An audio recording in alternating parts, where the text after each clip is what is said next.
सभी resonance mesomeric effect नहीं है, केवल वो रेजोनेंस जहां पर रेजोनेंस के कारण पोलरिटी क्रिएट हुई हो। इंडक्टिव इफेक्ट में इलेक्ट्रॉन्स की पार्शियल शिफ्टिंग होती है, रेजोनेंस में मेसोमेरिक इफेक्ट में इलेक्ट्रॉन्स की कंप्लीट शिफ्टिंग होती है। बेंजीन पे जितने ज्यादा इलेक्ट्रॉन होंगे बेंजीन उतना ज्यादा रिएक्टिव होगा। हम कैसे पहचाने कि किसी मॉलिक्यूल में कितने इलेक्ट्रॉन पेयर हैं? जितने पार्ट में रेजोनेंस है उतना एक प्लेन में होना चाहिए। लो बच्चों, कैसे हैं आप लोग? मैं हूं नीरज दुबे और रफ्तार सीरीज के इस लेक्चर में मैं लेकर आ गया हूं आपके लिए एरोमेटिसिटी एंड मेसोमेरिक इफेक्ट। तो चलिए स्टार्ट करते हैं। टुडेज गोल क्या डिस्कस करने वाले हैं? तो यार आज सबसे पहले हमने मेसोमेरिक इफेक्ट डिस्कस करना है और फिर हम डिस्कस करेंगे aromaticity. And aromaticity organic chemistry का एक बहुत इंपॉर्टेंट टॉपिक होने वाला है। तो चलिए स्टार्ट करते हैं। अब देखिए, पहला क्वेश्चन ये है कि सर मेसोमेरिक इफेक्ट क्या है? तो याद कीजिए, हमने कहा था कि अगर इंडक्टिव इफेक्ट को देखें हम, इंडक्टिव इफेक्ट क्या है?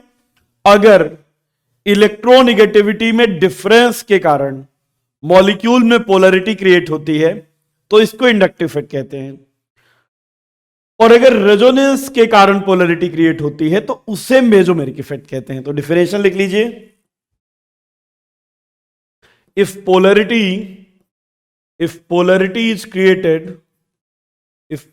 is created due to resonance, this is called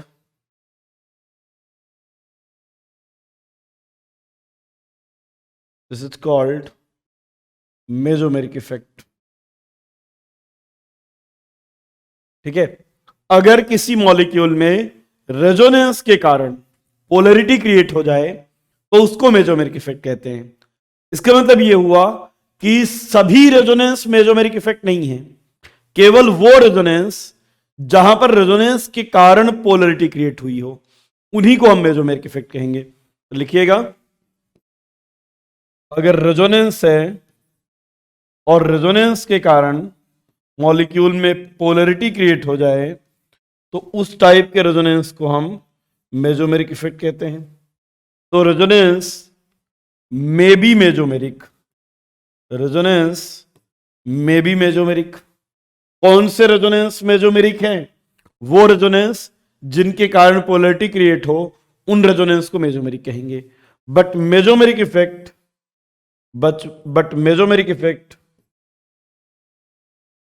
is always resonance. अगर मेसोमेरिक है तो रेजोनेंस होगा ही। रेजोनेंस में भी मेसोमेरिक।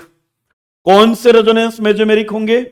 अगर रेजोनेंस के कारण पोलरिटी क्रिएट हो तो उस पर्टिकुलर रेजोनेंस को हम मेसोमेरिक इफेक्ट कहेंगे। अब देखिए,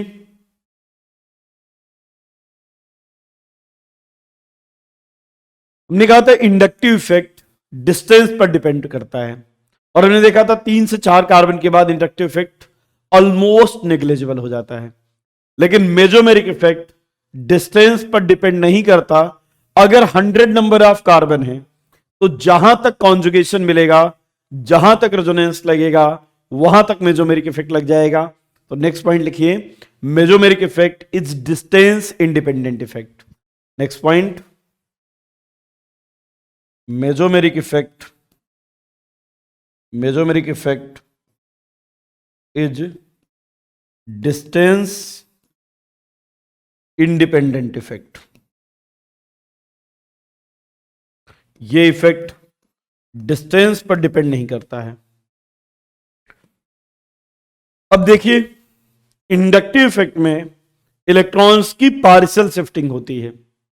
रेजोनेंस में मेसोमेरिक इफेक्ट में इलेक्ट्रॉन्स की कंप्लीट शिफ्टिंग होती है और यही रीजन है कि मेसोमेरिक इफेक्ट इंडक्टिव इफेक्ट से स्ट्रॉन्गर है। तो नेक्स्ट पॉइंट लिख लीजिए, mesomeric effect involve complete transfer of electron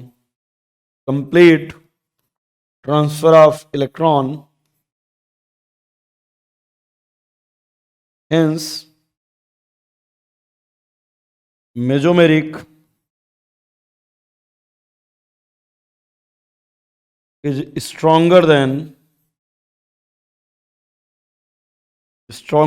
inductive. जबकि इंडक्टिव में अगर देखा जाए तो इलेक्ट्रॉन की जो शिफ्टिंग है वो पार्शियल है, बट मेसोमेरिक में इलेक्ट्रॉन की शिफ्टिंग कंप्लीट है। That's why mesomeric is stronger than inductive.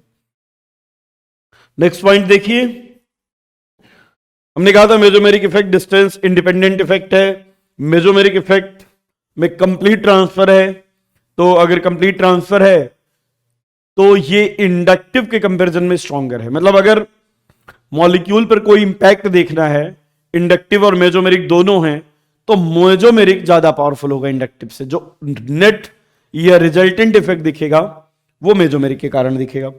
और इंडक्टिव की ही तरह मेसोमेरिक भी परमानेंट इफेक्ट है। जैसे इंडक्टिव परमानेंट इफेक्ट है, अगर कोई ग्रुप इलेक्ट्रॉन दे रहा है हमेशा ही देगा, अगर ले रहा है तो हमेशा लेगा।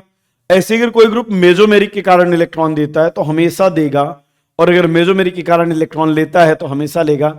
और इसीलिए मेसोमेरिक इफेक्ट भी अगर हम देखें तो परमानेंट इफेक्ट है। नेक्स्ट पॉइंट लिख लीजिएगा, mesomeric is permanent effect. Mesomeric is permanent effect. चलिए नोट कीजिए, ये पॉइंट्स नोट कीजिए, फिर आगे चलते हैं।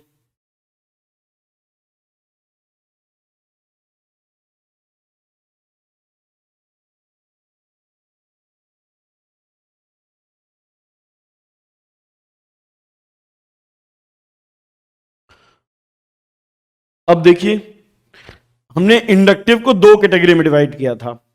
एक electron donating inductive that is called plus I, और एक electron withdrawing inductive that is called minus I. Similarly mesomeric को भी हम दो कैटेगरी में डिवाइड कर सकते हैं, एक इलेक्ट्रॉन डोनेटिंग प्लस एम और एक electron withdrawing minus M.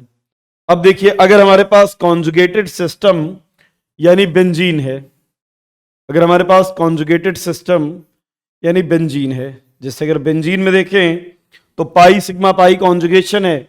Benzene में अगर रेजोनेंस होता है तो यहां पर रेजोनेंस के कारण पोलरिटी क्रिएट नहीं होगी, तो बेंजीन में सिर्फ रेजोनेंस है।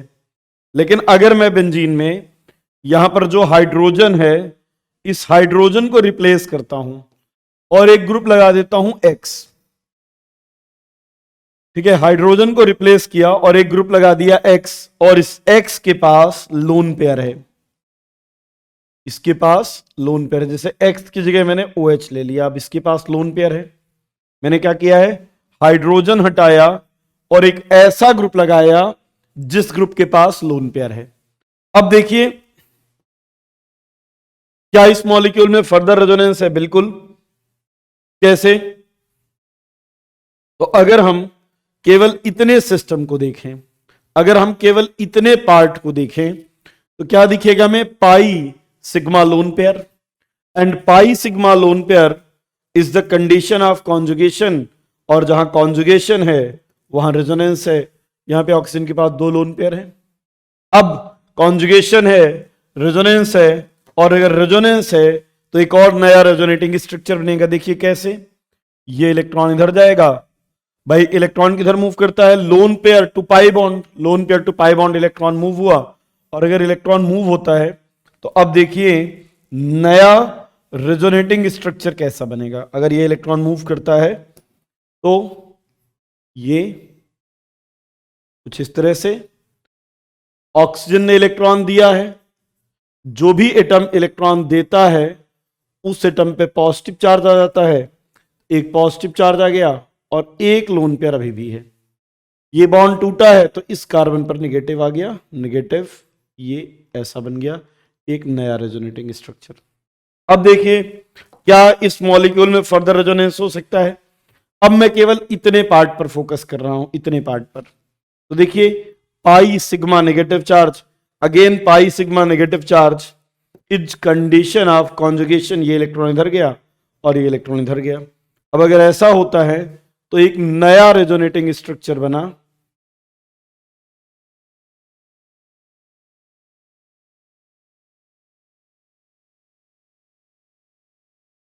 एक नया रेजोनेटिंग स्ट्रक्चर बना,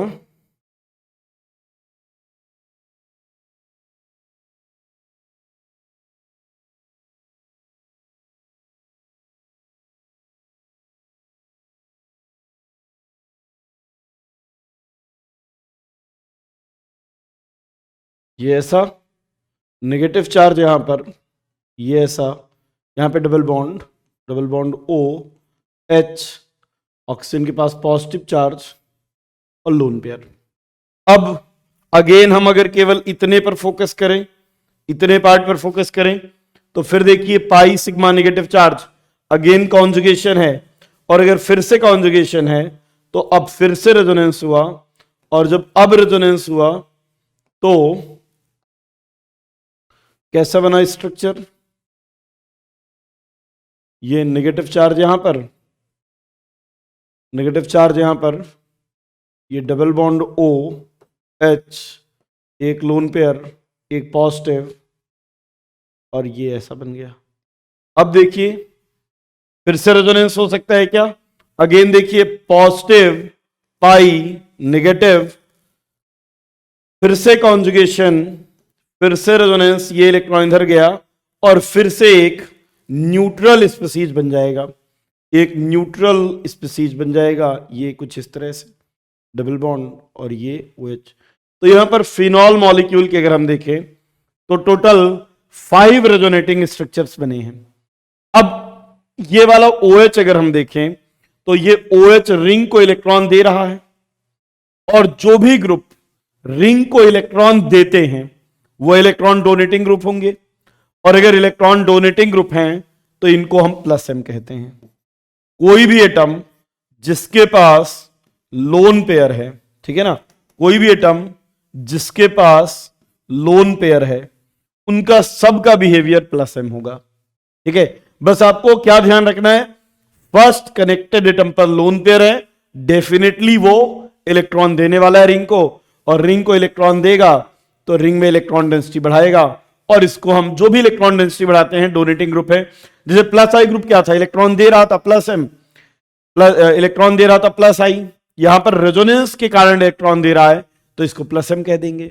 और देखिए अगेन अगर मैं यहां पर हाइड्रोजन को रिमूव करता हूं और X double bond Y add कर देता हूं, और X डबल बॉन्ड Y भी ऐसा जिसमें Y की इलेक्ट्रोनेगेटिविटी X से ज्यादा है, मतलब बेसिकली मैं पाई बॉन्ड वाला ग्रुप ऐड करने वाला हूं, और पाई बॉन्ड भी कैसा, पोलर पाई बॉन्ड। देखिए कैसे, जैसे हमारे पास है बेंजीन रिंग, ये हो गई बेंजीन रिंग, अब मैं बेंजीन रिंग पे एक ऐसा ग्रुप जोड़ रहा हूं जिसमें 2 एटम होंगे, पाई बॉन्ड होगा, और पाई बॉन्ड भी कैसा, polar pi bond, pi bond भी कैसा, पोलर पाई बॉन्ड। जैसे CHO ले लिया तो देखिए ये X double bond Y more electronegative than X, तो पोलर पाई बॉन्ड होना चाहिए। अब यहां पर देखिए, अब यहां पर देखिए क्या रेजोनेंस की पॉसिबिलिटी है, आप कहेंगे अगर सर इतना पार्ट देखें, अगर इतना पार्ट देखें तो ये पाई sigma pi is again condition of conjugation, और अगर कॉन्जुगेशन है तो रेजोनेंस होगा, रेजोनेंस होगा तो नया रेजोनेटिंग स्ट्रक्चर बनेगा। अब इसका नया रेजोनेटिंग स्ट्रक्चर कैसे बनाएं, तो आप कहेंगे sir pi sigma pi polar pi bond है, पाई सिग्मा पाई पोलर है, and if pi sigma pi polar are present, resonance की कंडीशन में हमने देखा था ऐसे केस में इलेक्ट्रॉन मूव करते हैं towards more electronegative atom, so this electron move towards oxygen. और अगर ऐसी शिफ्टिंग होती है तो अब देखिए जरा, अब देखिए ये कुछ इस तरह से, ये पाई बॉन्ड अपनी पोजीशन पे, ये पाई बॉन्ड अपनी पोजीशन पे, ये वाला पाई बॉन्ड टूटा, रिंग से इस बार इलेक्ट्रॉन बाहर जा रहे हैं ग्रुप की तरफ, रिंग से इलेक्ट्रॉन बाहर की तरफ जा रहे हैं, तो ये डबल बॉन्ड आ गया यहां पे CH और O नेगेटिव, राइट। अब फिर से देखिए अगर मैं केवल इतने पार्ट पर फोकस करता हूं तो मुझे क्या मिलेगा, पाई sigma positive charge, again pi sigma positive charge is condition of conjugation, और अगर कॉन्जुगेशन है तो रेजोनेंस है, रेजोनेंस है तो नया रेजोनेटिंग स्ट्रक्चर है। अब ये वाला इलेक्ट्रॉन मूव कर जाएगा किधर, ये इलेक्ट्रॉन मूव कर जाएगा यहां पे टुवर्ड्स पाई बॉन्ड, और जब ये इलेक्ट्रॉन मूव करेगा तो यहां पे आ जाएगा positive charge, double bond C H O negative, फिर से रेजोनेंस हुआ, ये इलेक्ट्रॉन इधर, पॉजिटिव चार्ज यहां पर, डबल बॉन्ड सी एच और ओ नेगेटिव। फाइनली अब फिर से न्यूट्रल, ये इधर जाएगा ये इधर जाएगा, तो एक न्यूट्रल रेजोनेटिंग स्ट्रक्चर बन जाएगा कुछ इस तरह से, ये C H double bond O. अगर इसका हम हाइब्रिड बनाएं तो देखिए हाइब्रिड कैसे बनेगा, इस बार हाइब्रिड कैसे बनाएंगे, रिंग में ये ऐसा डबल बॉन्ड, ऑक्सीजन और हाइड्रोजन के बीच में भी सिंगल बॉन्ड नहीं बल्कि पार्शियल डबल बॉन्ड आ जाएगा। ऑक्सीजन देखो इलेक्ट्रॉन दे रहा है, तो जो एटम इलेक्ट्रॉन देता है उस पर पार्शियल पॉजिटिव, और बेंजीन रिंग इलेक्ट्रॉन ले रहा है। अब देखो जरा नेगेटिव चार्ज बेंजीन की किस पोजीशन पर आया है, फिनॉल की, तो OH ये है, तो एक बार ऑर्थो पर आया है, एक बार पैरा पर आया है, और एक बार, दो बार ऑर्थो पे एक बार पैरा पे, मतलब नेगेटिव चार्ज ऑर्थो और पैरा पर आया है, मेटा पोजीशन अनअफेक्टेड है। मेटा पर ना तो इलेक्ट्रॉन डेंसिटी बढ़ी है ना इलेक्ट्रॉन डेंसिटी घटी है। OH ने बेंजीन रिंग में इलेक्ट्रॉन बढ़ाया है, लेकिन बेंजीन रिंग की सभी पोजीशन पर नहीं बढ़ाया है, ऑर्थो और पैरा पोजीशन पर इलेक्ट्रॉन डेंसिटी बढ़ाया है, जबकि मेटा पोजीशन स्टिल अनअफेक्टेड है। मेटा पे ना तो इलेक्ट्रॉन डेंसिटी बढ़ी है और ना इलेक्ट्रॉन डेंसिटी घटी है। यहां पर देखिए अगर इसका हम हाइब्रिड बनाते हैं, अगर इसका हाइब्रिड बनाते हैं तो इस बार CH, ये CH यहां पर, और ऑक्सीजन के बीच में भी पार्शियल डबल बॉन्ड, इस बार ऑक्सीजन पर नेगेटिव चार्ज आया है, ऑक्सीजन पर नेगेटिव चार्ज, ऑक्सीजन पर नेगेटिव चार्ज, और ऑर्थो और पैरा पोजीशन पर देखिए एक बार ऑर्थो, फिर यहां पैरा, फिर यहां, तो ऑर्थो और पैरा पर पॉजिटिव चार्ज आया है, 1/3 पॉजिटिव चार्ज, तीनों पे इक्वल पॉजिटिव चार्ज, ये तीनों पर एक एक बार, तो ये हाइब्रिड है। तो अब देखिए मेसोमेरिक इफेक्ट को हमने दो पार्ट में डिवाइड कर लिया, मेसोमेरिक इफेक्ट को दो पार्ट में डिवाइड कर लिया, कौन कौन से, तो एक तो हो गया +m और एक हो गया -m।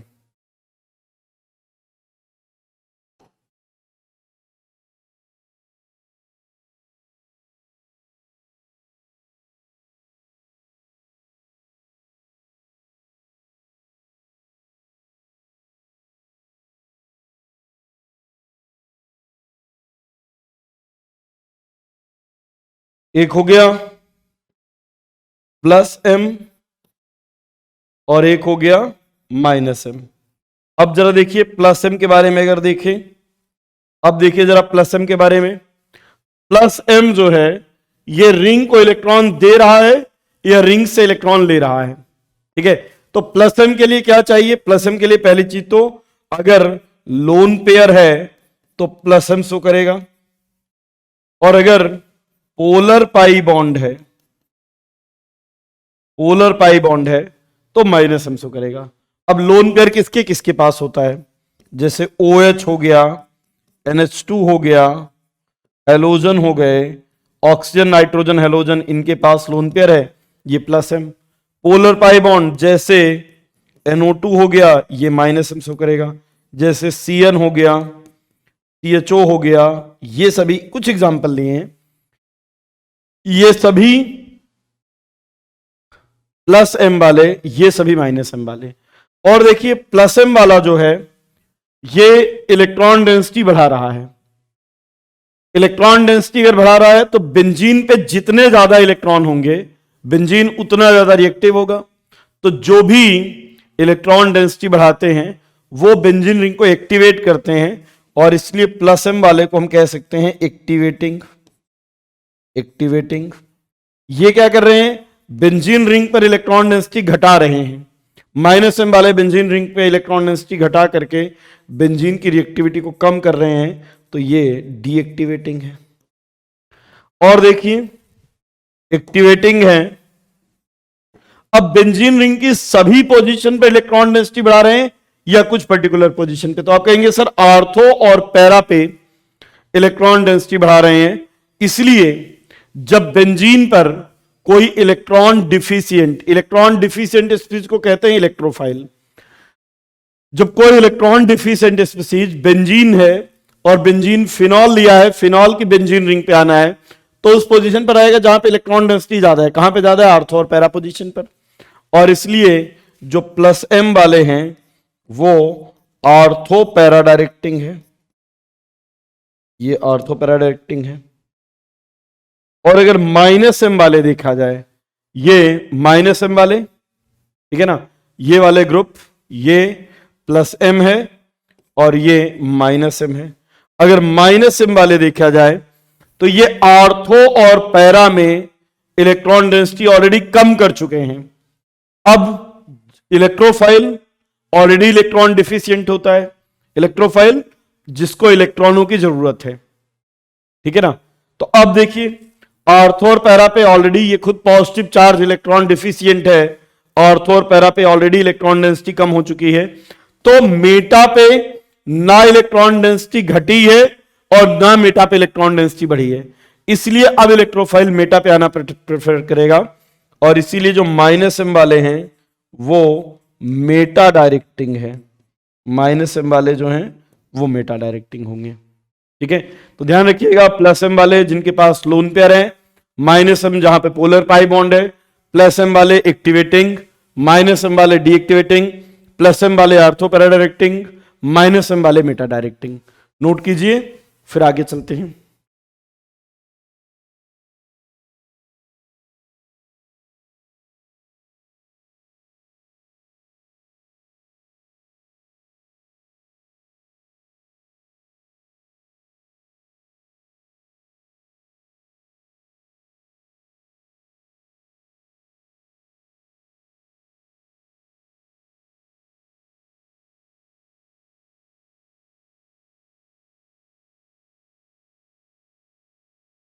अब देखिए बिल्कुल आसान सी बात, किसी भी एटम के पास अगर लोन पेयर है तो जिनके पास लोन पेयर होगा वो प्लस एम शो करेंगे, जिनके पास पोलर पाई बॉन्ड होगा वो माइनस एम शो करेंगे। जैसे हमने इंडक्टिव का एक सीक्वेंस देखा था, तो यहां पर मेजोमेरिक में भी हम देख सकते हैं कि कौन से ग्रुप ज्यादा डोनेटिंग होंगे, कौन से कम डोनेटिंग होंगे, कौन से मोर विड्रॉइंग होंगे, कौन से लेस विड्रॉइंग होंगे। तो चलिए देखते हैं ऑर्डर। जैसे अगर हमारे पास फर्स्ट देखिए, अगर CH2 निगेटिव है, NH निगेटिव है और O निगेटिव है, और इन तीनों में देखना है कि सबसे ज्यादा इलेक्ट्रॉन कौन दे सकता है। अब आप कहोगे, कुछ लोग कहेंगे कि सर ये देखिए कार्बन के पास केवल एक निगेटिव चार्ज था, नाइट्रोजन के पास तो लोन पेयर भी है और निगेटिव चार्ज भी है, और ऑक्सीजन के पास तो दो लोन पेयर एक निगेटिव चार्ज है, तो फिर तो ऑक्सीजन की डोनेट करने की टेंडेंसी सबसे ज्यादा होनी चाहिए ना। अब देखिए ऑक्सीजन के पास इलेक्ट्रॉन पेयर तो ज्यादा है लेकिन उसकी डोनेट करने की टेंडेंसी कम है। कैसे सर? अगर आप कार्बन नाइट्रोजन ऑक्सीजन में देखेंगे तो ऑक्सीजन मोस्ट इलेक्ट्रोनेगेटिव है, और जितना ज्यादा इलेक्ट्रोनेगेटिव होगा लोन पेयर को उतना होल्ड करके रखेगा। इन तीनों में सबसे ज्यादा इलेक्ट्रोनेगेटिव ऑक्सीजन है, और अगर ऑक्सीजन की इलेक्ट्रोनेगेटिविटी ज्यादा तो लोन पेयर को होल्ड करके पकड़ के रखने की टेंडेंसी भी ज्यादा, तो डोनेट करने की टेंडेंसी कम। और यही रीजन है इन तीनों में अगर प्लस-एम इफेक्ट देखें तो सबसे ज्यादा CH2 negative, then NH negative, then O negative.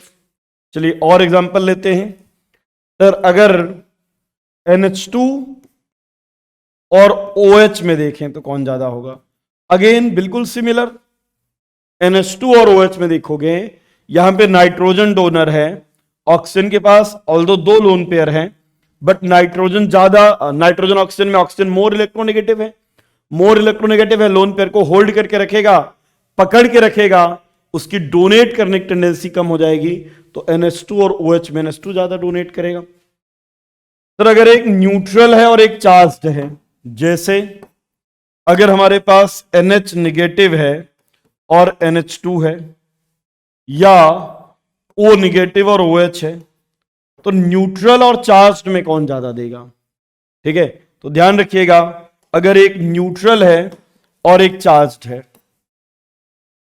तो अब जो एनायन है उनके पास ऑलरेडी एक्स्ट्रा इलेक्ट्रॉन है, और जिसके पास एक्स्ट्रा इलेक्ट्रॉन है उसकी इलेक्ट्रॉन डोनेट करने की टेंडेंसी ज्यादा है।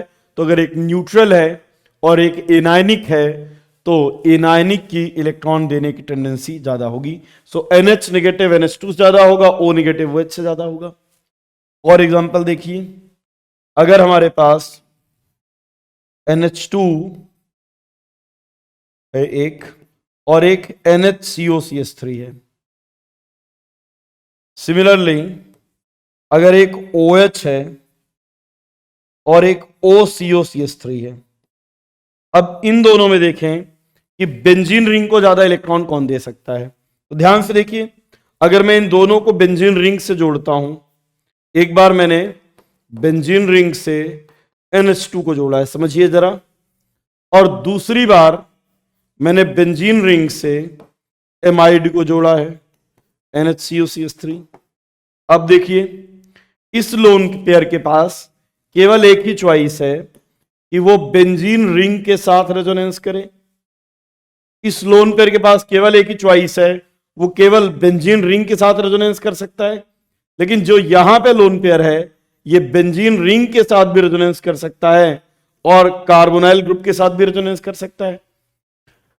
अब देखिए, अगर ये बेंजीन रिंग के साथ रेजोनेंस करता है तो नाइट्रोजन मोर इलेक्ट्रोनेगेटिव से लेस इलेक्ट्रोनेगेटिव कार्बन पर जाएगा। यहां पे नाइट्रोजन का लोन पेयर बेंजीन रिंग के पास जाने के बजाय ऑक्सीजन पर जाना प्रेफर करेगा, क्योंकि lone pair more electronegative atom पर जाएगा। अगर नीचे जाता है तो नेगेटिव चार्ज कार्बन पर आएगा, ऊपर जाता है तो lone pair negative charge oxygen पर जाएगा। तो इसका लोन पेयर रिंग में ना जाकर के इस ऑक्सीजन पर चला जाएगा, लेकिन इसके पास कोई चॉइस नहीं है। यहां पे लोन पेयर केवल रिंग में जा सकता है, और यहां पर रिंग के अलावा मोर इलेक्ट्रोनेगेटिव ऑक्सीजन पर भी जा सकता है। ठीक है, तो यहां पर अगर किसी ग्रुप में खुद में रेजोनेंस है, अगर खुद में रेजोनेंस है, तो फिर वो किसी कॉन्जुगेटेड सिस्टम को इलेक्ट्रॉन देने की टेंडेंसी उसकी कम हो जाएगी। अगर इसमें खुद में रेजोनेंस होने लगा तो फिर ये बेंजीन रिंग के साथ रेजोनेंस नहीं करेगा।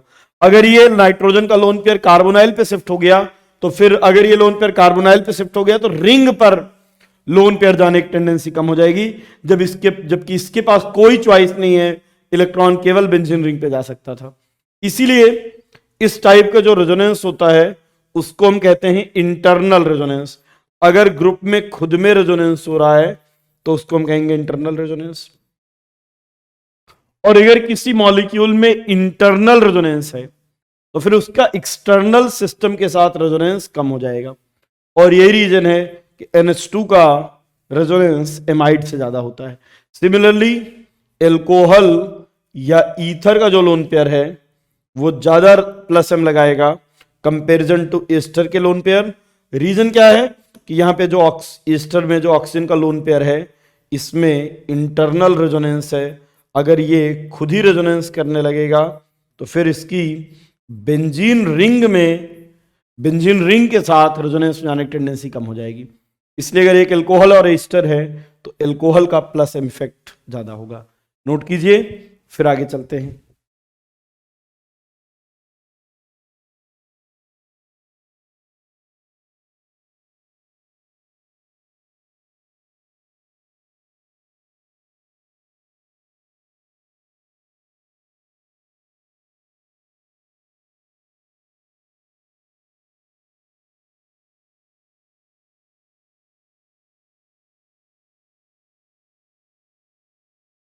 नेक्स्ट देखिए, कुछ और एग्जांपल लेते हैं। जैसे NO2 है Cn है और CHO है, NO2 Cn और CHO। अब यहां पर देखिए NO2 में ऑक्सीजन पर पार्शियल नेगेटिव, नाइट्रोजन पर पार्शियल पॉजिटिव, Cn में नाइट्रोजन पर पार्शियल नेगेटिव, कार्बन पर पार्शियल पॉजिटिव, CHO में ऑक्सीजन पर पार्शियल नेगेटिव, कार्बन पर पार्शियल पॉजिटिव। अब जरा ध्यान से देखिए, यहां पर पोलर पाई बॉन्ड है, X double bond Y polar pi bond है, और अगर पोलर पाई बॉन्ड को कॉन्जुगेटेड सिस्टम से लगाते हैं तो रिंग से इलेक्ट्रॉन विड्रॉ करता है। यहां पर sp2 हाइब्रिडाइज्ड कार्बन है, ये sp हाइब्रिडाइज्ड कार्बन और ये sp2 हाइब्रिडाइज्ड कार्बन। इन तीनों में अगर देखें तो सबसे ज्यादा विड्रॉइंग होगा NO2, फिर Cn, फिर CHO। अगर हम और भी मॉलिक्यूल ले लें, जैसे अगर एल्डिहाइड ले लेते हैं, एक बार कीटोन ले लेते हैं, ठीक है, एल्डिहाइड, कीटोन, एसिड या एस्टर कुछ भी ले लो, एसिड एनहाइड्राइड और एसिड अमाइड, ठीक है ना, अल्कोहल और एसिड और एस्टर, एसिड ले लो COOH या एस्टर, दोनों का लगभग प्लस एम सेम ही होता है। अब जरा देखिए, इनमें अगर प्लस एम का सीक्वेंस देखें, अब देखिए यहां पर कार्बन पर पार्शियल पॉजिटिव चार्ज, ऑक्सीजन पे पार्शियल नेगेटिव, क्योंकि हमने पहले भी कहा था कि अगर किसी मॉलिक्यूल में पोलर पाई बॉन्ड है तो भी रेजोनेंस होगा, मोर इलेक्ट्रोनेगेटिव पर नेगेटिव, यहां पर पॉजिटिव, यहां पर भी कार्बन पर पॉजिटिव, ऑक्सीजन पर नेगेटिव, कार्बन पर पॉजिटिव, ऑक्सीजन पर नेगेटिव, कार्बन पर पॉजिटिव, ऑक्सीजन पर नेगेटिव, कार्बन पर पॉजिटिव, ऑक्सीजन पर नेगेटिव। अब देखिए यार, यहां पे हमने हाइड्रोजन लिया है, हाइड्रोजन ना तो इलेक्ट्रॉन देता और ना ही इलेक्ट्रॉन लेता। यहां पे ये CH3 है, CH3 इलेक्ट्रॉन देता है, और जब इलेक्ट्रॉन देगा तो कार्बोनाइल कार्बन का जो पॉजिटिव चार्ज है वो पॉजिटिव चार्ज कम हो जाएगा। अब देखो जितना ज्यादा, ध्यान दीजिएगा, ये बेंजीन रिंग है, यहां पे CHO है या कोई भी ग्रुप लगा है। अब ये ग्रुप बाहर, ये इलेक्ट्रॉन बाहर खींचेगा, कब ज्यादा खींचेगा? जब इस कार्बन पर ज्यादा पॉजिटिव चार्ज होगा। कार्बोनाइल कार्बन पर जितना ज्यादा पॉजिटिव चार्ज होगा, रिंग के इलेक्ट्रॉन को रिंग से खींचने की टेंडेंसी उतनी ही ज्यादा होगी। अब देखिए यहां पर देखिए, कार्बोनाइल कार्बन पे पॉजिटिव चार्ज, हाइड्रोजन ना इलेक्ट्रॉन देता है ना लेता है, CH3 इलेक्ट्रॉन देकर इस पॉजिटिव चार्ज को कम करेगा, और यहां पे तो ऑक्सीजन इलेक्ट्रॉन देकर कम करेगा, और अब ये तो लोन पेयर अल्फा इफेक्ट लगा देगा, पॉजिटिव चार्ज के बगल में लोन पेयर, तो रेजोनेंस के कारण, ये तो रेजोनेंस के कारण पॉजिटिव चार्ज को कम करेगा। ये तो केवल इंडक्टिव के कारण कर रहा था, और ये रेजोनेंस के कारण करेगा। सबसे ज्यादा पॉजिटिव चार्ज एल्डिहाइड के कार्बन पर है, फिर कीटोन के कार्बन के, फिर एसिड और एस्टर। यहां पर देखिए ये अपने इलेक्ट्रॉन देगा। अच्छा, इसमें थोड़ा सा चेंज कर लेना, थोड़ा सा चेंज कर लो इसको, पहले एनहाइड्राइड बना लो, है ना, पहले anhydride, C double bond O, C double bond OR, फिर उसके बाद एस्टर और एसिड, और सबसे लास्ट में अमाइड। थोड़ा सा चेंज कर लेते हैं इसको। अब जरा देखिएगा, यहां पे कार्बोनाइल कार्बन पे पॉजिटिव चार्ज, ऑक्सीजन पे नेगेटिव चार्ज। अब ये ऑक्सीजन अपने इलेक्ट्रॉन देकर इस पॉजिटिव चार्ज को कम करेगा, यहां पे ये रेजोनेंस देकर कम कर रहा है, लेकिन प्रॉब्लम ये है कि यहां पर उतना ज्यादा इलेक्ट्रॉन नहीं दे पाएगा, क्योंकि इस ऑक्सीजन का लोन पेयर केवल इसके साथ नहीं बल्कि इसके साथ भी रेजोनेंस है, तो यहां पर इंटरनल रेजोनेंस था। इंटरनल रेजोनेंस होने के कारण इस लोन पेयर की इधर जाके इसके पॉजिटिव चार्ज को कम करने की टेंडेंसी कम हो गई, लेकिन यहां पर कोई इंटरनल रेजोनेंस नहीं है, एस्टर और एसिड के लोन पेयर का एक ही काम है, कार्बोनाइल कार्बन के पॉजिटिव चार्ज को कम कर देना, और पॉजिटिव चार्ज कम तो इलेक्ट्रॉन विड्रॉइंग बिहेवियर भी कम। और यहां पे तो यार नाइट्रोजन है, नाइट्रोजन तो लीस्ट इलेक्ट्रोनेगेटिव है, उसकी लोन पेयर को डोनेट करने की टेंडेंसी बहुत ज्यादा है, तो यहां पर neutralization of positive charge maximum होगा। तो इस एमाइड के कार्बोनाइल कार्बन पे तो बहुत कम पॉजिटिव चार्ज बचा होगा, और इसीलिए ये लीस्ट रिएक्टिव या लीस्ट विड्रॉइंग हो जाएगा। यानी सबसे ज्यादा विड्रॉइंग है एल्डिहाइड, फिर कीटोन, फिर एनहाइड्राइड, फिर एस्टर और फिर एमाइड। नोट कीजिए -m का सीक्वेंस, फिर आगे चलते हैं।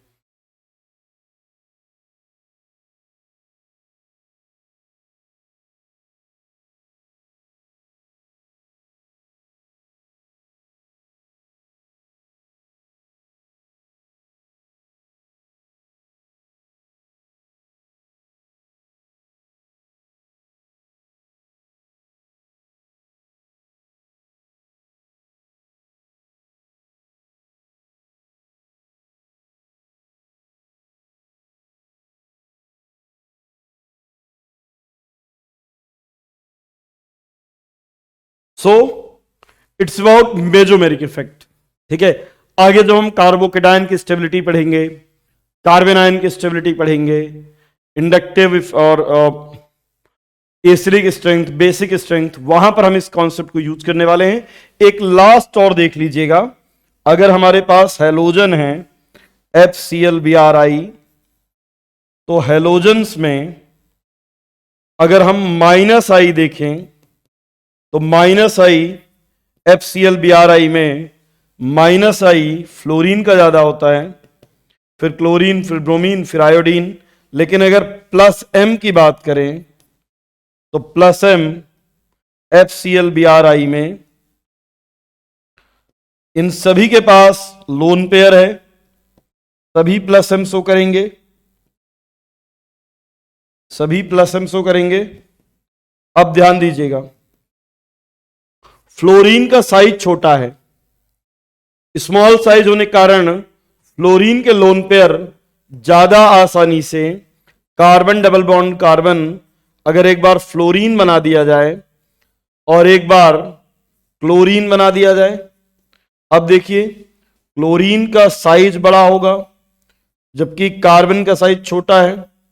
अब यहां पर देखिए, अगर ऑर्बिटल्स का साइज सेम है तो सबसे इफेक्टिव ओवरलैपिंग, सबसे आसानी से रेजोनेंस हो सकता है।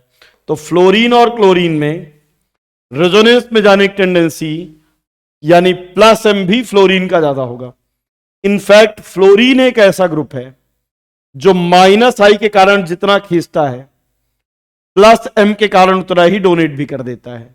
और यही रीजन है कि फ्लोरीन ने जितना खींचा उतना डोनेट कर दिया।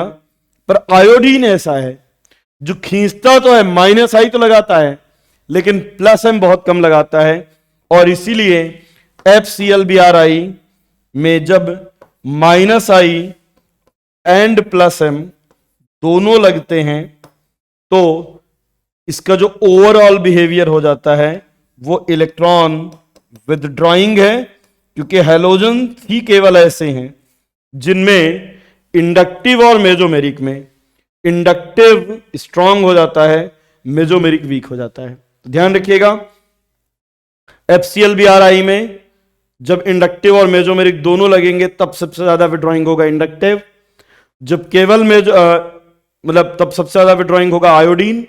FClBrI जब केवल -I लगेगा तब फ्लोरीन, और कभी +M केवल कभी लगेगा ही नहीं, +M जब लग रहा है तो -I जरूर लगेगा। ठीक है, तो जब -I एंड +M दोनों लगेगा तब मोस्ट विड्रॉइंग आयोडीन, और जब केवल इंडक्टिव लगेगा तो most withdrawing fluorine.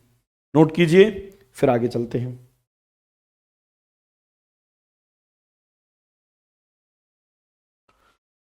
Next topic is aromaticity. अब देखिए, पहला क्वेश्चन होता है कि सर एरोमेटिसिटी है क्या? ठीक है ना, तो चलिए मैं एक एग्जांपल के थ्रू आपको बताता हूं एरोमेटिसिटी क्या है, एरोमेटिसिटी आया कहां से। जैसे एक मॉलिक्यूल हमारे पास ये है, आपसे पूछा जाए कि बताइए इसमें कितने बॉन्ड हैं, आप कहेंगे सर इसमें 3 पाई बॉन्ड है, और पाई sigma pi pi sigma pi pi sigma पाई रेजोनेंस है, 3 पाई बॉन्ड है, रेजोनेंस है। ठीक है, एक और मॉलिक्यूल लेता हूं, ये इसमें भी पाई सिग्मा पाई सिग्मा पाई 3 पाई बॉन्ड के कारण रेजोनेंस है। तो यार यहां पर भी 3 पाई बॉन्ड के कारण रेजोनेंस, यहां पर भी 3 पाई बॉन्ड के कारण रेजोनेंस। लेकिन हमने एक इंटरेस्टिंग फैक्ट देखा, हमने क्या देखा कि ये जो मॉलिक्यूल है इसकी रेजोनेंस एनर्जी, इसकी जो स्टेबिलिटी है, यहां पर जब रेजोनेंस होता है तो लगभग 36 किलो कैलोरी पर मोल एनर्जी रिलीज होती है, 36 किलो कैलोरी पर मोल। लेकिन जब इस मॉलिक्यूल में हमने इसकी रेजोनेंस एनर्जी देखी तो 5 किलो कैलोरी पर मोल थी। यहां पर हमें कंफ्यूजन क्रिएट हुआ पहली बार कि यार रेजोनेंस तो दोनों में ही है भाई, 3 पाई बॉन्ड यहां पर भी हैं, पाई सिग्मा पाई यहां पर भी 3 पाई बॉन्ड के कारण रेजोनेंस है। फिर इसका रेजोनेंस इसके रेजोनेंस से ज्यादा इफेक्टिव क्यों है? क्या रीजन है कि ये कंपाउंड मोर स्टेबल है? हमने क्या देखा कि कुछ मॉलिक्यूल ऐसे थे, और ऐसा केवल इस केस में नहीं हो रहा था, ऐसा बहुत सारे मॉलिक्यूल हमने दिखे जो अपने ओपन चेन जैसे दिखने वाले कंपाउंड के कंपैरिजन में काफी ज्यादा स्टेबल थे। उनकी जो एक्स्ट्रा स्टेबिलिटी थी, उसी एक्स्ट्रा स्टेबिलिटी को एरोमेटिसिटी कहा गया। तो एरोमेटिसिटी हम कह सकते हैं कि स्पेशल टाइप का रेजोनेंस है, एक ऐसा रेजोनेंस जिसके कारण मॉलिक्यूल में एक्सेप्शनली हाई स्टेबिलिटी मिलती है। ठीक है, देखिए जरा क्या था, extra stability associated with molecule. ठीक है, यहां पर एक्स्ट्रा स्टेबिलिटी एसोसिएटेड थी। एक बात तो समझ में आ गई, एक्स्ट्रा स्टेबिलिटी किन में? कुछ मॉलिक्यूल ऐसे थे जो अपने ओपन चेन एनालॉग के कंपैरिजन में हाईली स्टेबल थे, उनको हमने कहा कि ये एरोमेटिक कंपाउंड है। एरोमेटिक कंपाउंड्स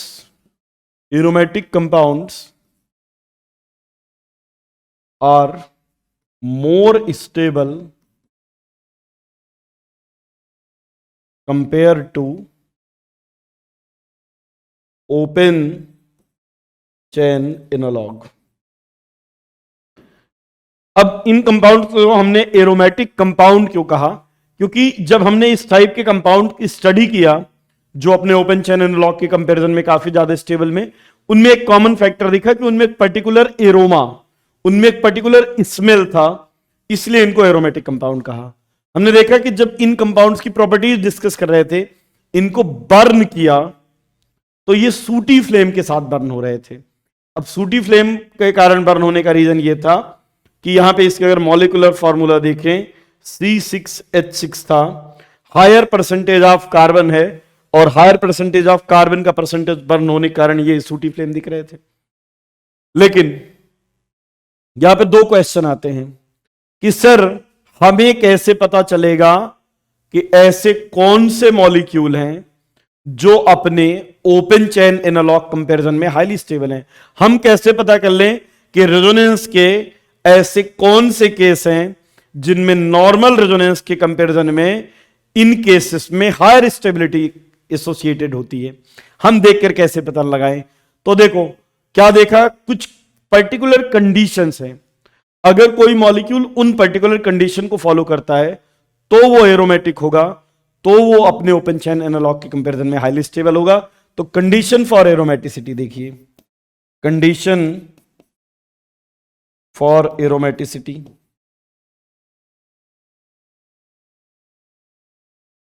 एरोमेटिसिटी की 2 कंडीशन है। पहली चीज केवल साइक्लिक कंपाउंड ही एरोमेटिक हो सकते हैं, कभी कोई ओपन चेन वाला कंपाउंड एरोमेटिक हो ही नहीं सकता।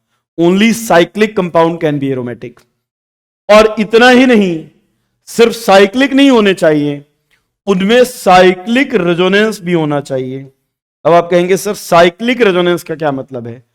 साइक्लिक रेजोनेंस का मतलब यह है कि रिंग में कहीं पर भी कॉन्जुगेशन ब्रेक नहीं होना चाहिए।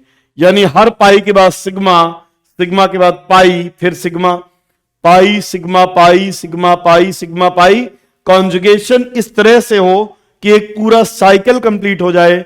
जैसे पहिया एक बार पूरा घूम जाता है, वैसे एक पूरा चक्कर बनना चाहिए। तो साइक्लिक होना चाहिए और उसमें साइक्लिक रेजोनेंस होना चाहिए। दूसरी कंडीशन है कि उसमें जो इलेक्ट्रॉन पेयर हैं, इलेक्ट्रॉन पेयर वो ऑड होने चाहिए। सर इलेक्ट्रॉन पेयर ऑड होने चाहिए, इसका मतलब क्या हुआ? कि इसका मतलब यह हुआ कि जो इलेक्ट्रॉन पेयर हैं वो कितने पेयर में हो, तो या तो 1 पेयर इलेक्ट्रॉन हो, या 3, या 5, या 7, या 9। अच्छा सर इलेक्ट्रॉन पेयर इतने हैं तो टोटल इलेक्ट्रॉन कितने होने चाहिए? तो देखो टोटल इलेक्ट्रॉन, एक पेयर का मतलब होता है 2, 3 पेयर का मतलब 6, 5 पेयर का मतलब 10, 7 पेयर का मतलब 14। अब देखो मैथमेटिक्स में आप सीक्वेंस और सीरीज पढ़ते हो ना, 2, 6, 10, 14, ये एक पैटर्न है, ये एक सीरीज है। कैसी सीरीज है ये? तो ये 4n+2 टाइप की सीरीज है। 4n+2 पाई सीरीज कहते हैं इसको। पाई सीरीज क्यों? क्योंकि यहां पे पाई इलेक्ट्रॉन्स है। पाई इलेक्ट्रॉन्स कौन से? जो रेजोनेंस में पार्टिसिपेट करते हैं। देखो अगर मैं यहां पे n की वैल्यू क्या है, n इज इक्वल टू कुछ भी हो सकता है, n इज इक्वल टू कोई भी नंबर रख दो, जो वैल्यू है इस सीरीज में जरूर आएगी। जैसे अगर n की वैल्यू 1 रखते हो तो भी 6 आ जाएगा, n की वैल्यू 3 रखते हो 14, वो भी सीरीज में आएगा, n की वैल्यू 0 रखते हो तो भी वो इस सीरीज में आएगा। यहां पर n की कुछ भी वैल्यू रखो, ये एक जनरल फॉर्मूला है। 4n+2 is a general formula for total electron of those molecule which are having odd number of electron pair। अगर किसी में odd number of electron pair है तो उसमें पक्का है 4n+2 पाई इलेक्ट्रॉन होंगे। अब ये ढूंढा था हकल ने, इसलिए इसको हकल फॉर्मूला भी कहते हैं, या इसी को हकल रूल भी कहते हैं। आसान भाषा में कई बार कह दिया जाता है कि अगर कोई मॉलिक्यूल हकल रूल को फॉलो करता है तो एरोमेटिक होगा। आपको तो बहुत आसान बता रहा हूं मैं, आपको तो सिर्फ इतना देखना है, इलेक्ट्रॉन पेयर काउंट करना है। अगर पेयर ऑफ इलेक्ट्रॉन ऑड है, साइक्लिक रेजोनेंस, तो एरोमेटिक। नोट कीजिए, फिर आगे चलते हैं।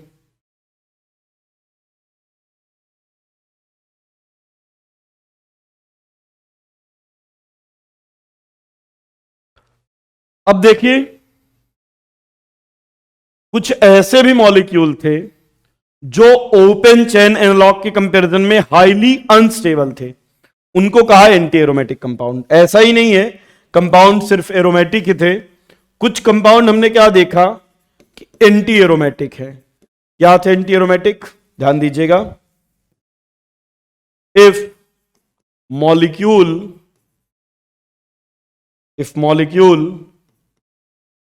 is highly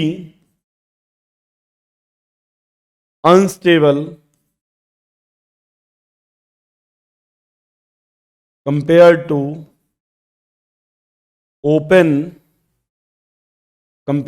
open chain analog, they are called anti-aromatic। अगर ओपन चेन एनालॉग के कंपैरिजन में हाईली अनस्टेबल हैं तो फिर वो एंटी एरोमेटिक कंपाउंड होंगे। जैसे हमने क्या देखा, कुछ ऐसे भी मॉलिक्यूल, ऐसा ही नहीं था कि कुछ मॉलिक्यूल स्टेबल ही थे ओपन चेन के, कुछ ऐसे भी थे जो ओपन चेन के कंपैरिजन में हाईली अनस्टेबल भी थे। जैसे ये देखो, यहां पर भी यार 2 पाई बॉन्ड के कारण रेजोनेंस है, यहां पर भी 2 पाई बॉन्ड के कारण रेजोनेंस है, लेकिन इस बार ये वाला जो है ये हाईली अनस्टेबल है। मतलब एरोमेटिक का जस्ट रिवर्स, एरोमेटिक का जस्ट, जैसे एरोमेटिक ओपन चेन वालों कंपैरिजन में हाईली स्टेबल थे, एंटी एरोमेटिक ओपन चेन के कंपैरिजन में हाईली अनस्टेबल है। अब क्वेश्चन है कि सर पता कैसे चलेगा कि कौन सा एंटी एरोमेटिक है?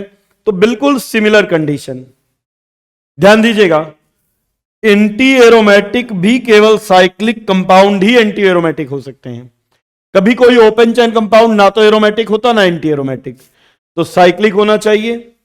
यहां पर भी साइक्लिक रेजोनेंस होना चाहिए, बस डिफरेंस केवल इतना है, वहां पर इलेक्ट्रॉन पेयर ऑड होने चाहिए थे, यहां पर इलेक्ट्रॉन पेयर इवन होने चाहिए। सर इवन होना चाहिए मतलब या तो 2 हो या 4 हो या 6 हो या 8 हो।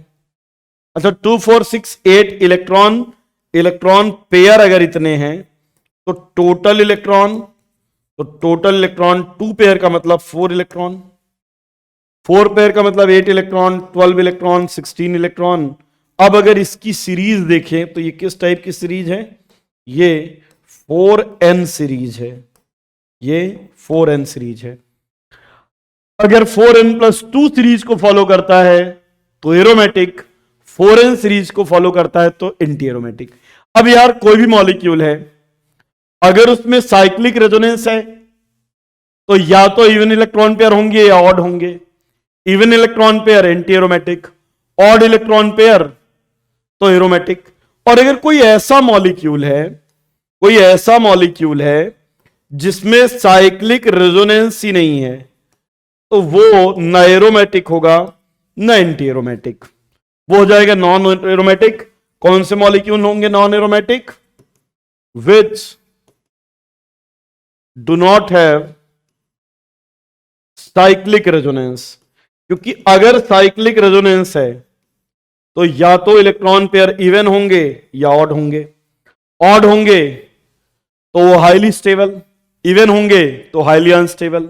और अगर साइक्लिक रेजोनेंस नहीं है तो जितने एक्सपेक्टेड है उतने ही स्टेबल। और यही रीजन है कि अगर हम स्टेबिलिटी में देखें तो स्टेबिलिटी में नंबर 1 पर आते हैं एरोमेटिक।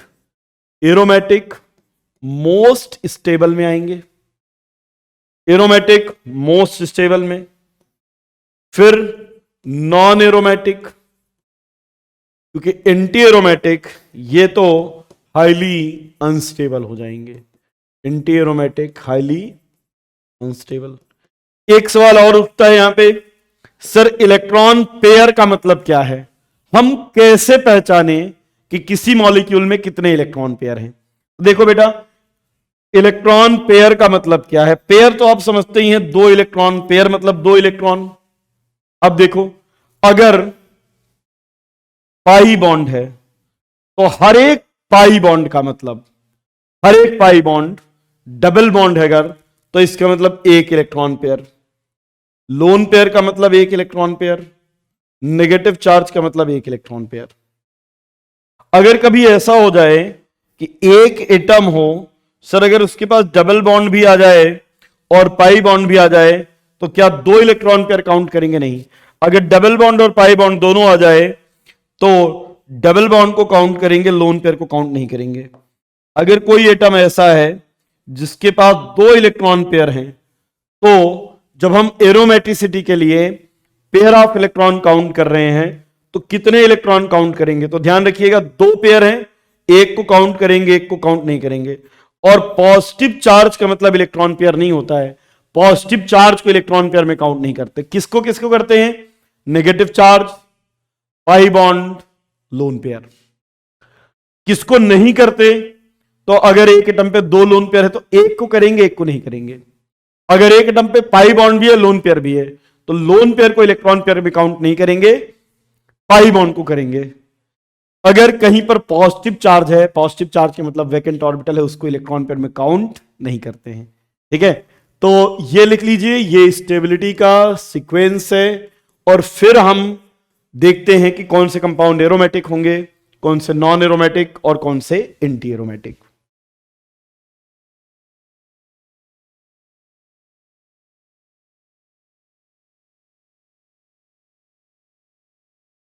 तो चलो एग्जाम्पल लेकर देखते हैं, कुछ मॉलिक्यूल लेते हैं, देखते हैं कि ये कंपाउंड एरोमेटिक है, एंटी एरोमेटिक या नॉन एरोमेटिक।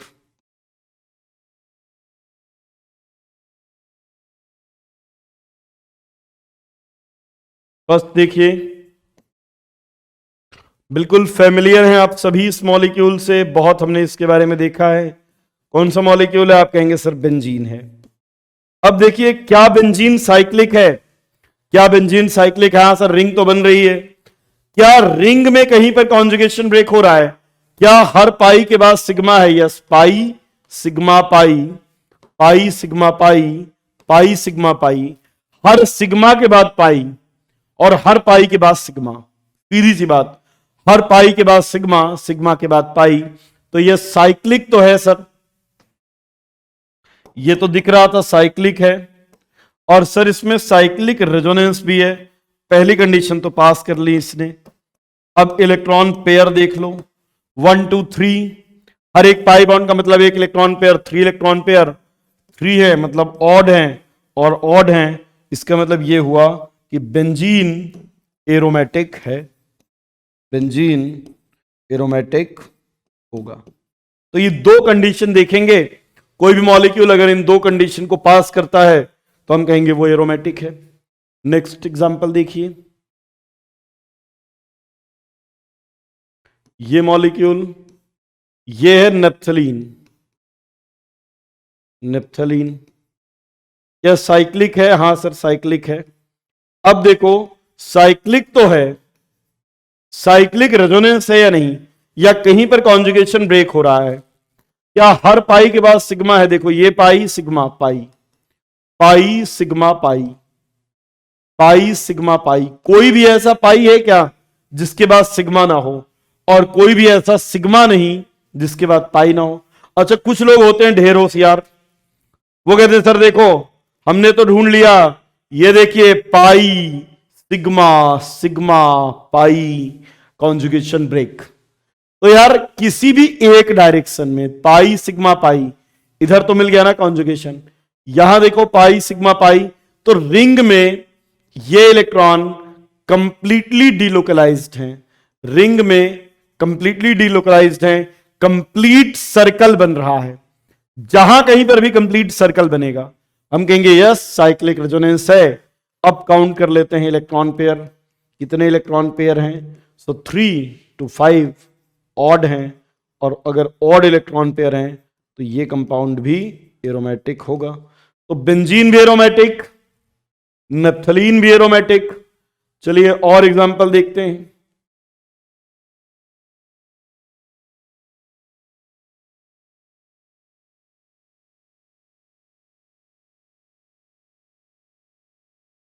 ये मॉलिक्यूल देखिए, क्या ये कंपाउंड साइक्लिक है?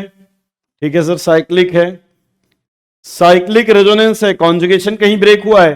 देखो pi sigma pi, pi sigma pi, pi sigma, कोई भी ऐसा देखो, ये पाई है इसके बाद ये सिग्मा, ये सिग्मा, ये सिग्मा के बाद पाई, ये सिग्मा, ये पाई, ये पाई, ये सिग्मा, किसी भी एक डायरेक्शन में जाओ कॉन्जुगेशन मिल जाएगा। कंप्लीट साइक्लिक रेजोनेंस है, इलेक्ट्रॉन कंप्लीटली रिंग बना लेंगे।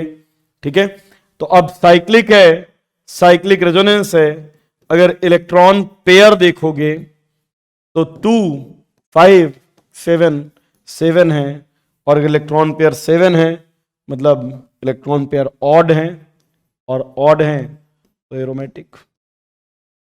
ठीक है, जिन लोगों को लग रहा है सर ये देखो pi sigma sigma conjugation break हो गया, अगर इलेक्ट्रॉन को घुमाओगे, अगर इलेक्ट्रॉन को रोटेट कर दें तो मॉलिक्यूल में कंप्लीट रेजोनेंस आ जाएगा। ठीक है, इसको इधर ले जाए, इसको इधर ले जाए, इसको इधर ले जाओ, फिर जब ऐसा ले जाओगे तो अब देखो कैसा बन जाएगा। ये डबल बॉन्ड यहां आ गया, ये यहां पे, ये ऐसा, इनको रहने दो, अब ये ऐसा, ये ऐसा, अभी आपको लग रहा था सर यहां पर रेजोनेंस साइक्लिक रेजोनेंस नहीं है, अब देखो यहां पर साइक्लिक रेजोनेंस आ गया। तो कहीं पर भी अलग अलग स्ट्रक्चर बनाने पर आपको यह समझ में आएगा कि इलेक्ट्रॉन हर रिंग में पूरी तरह से घूम रहे हैं, कंप्लीट साइक्लिक रेजोनेंस है। इसलिए चाहे बेंजीन हो, नेप्थलीन हो या एंथ्रासीन हो, एंथ्रासीन ये भी एरोमेटिक है। और नहीं, और एग्जांपल देखिए,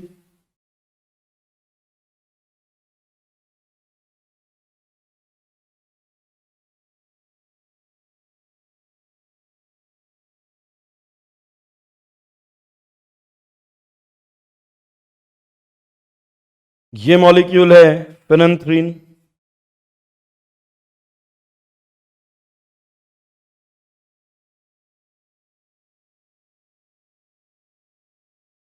यहां पर देखिए कोई भी ऐसी रिंग नहीं है जिसमें कंप्लीट साइक्लिक रेजोनेंस ना हो।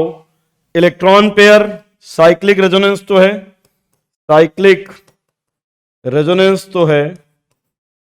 अगर हम बात करें इलेक्ट्रॉन पेयर की तो इलेक्ट्रॉन पेयर भी ऑड हैं, 7 इलेक्ट्रॉन पेयर हैं और इसलिए ये कंपाउंड भी एरोमेटिक हो जाएगा। चलिए और एग्जांपल देखते हैं।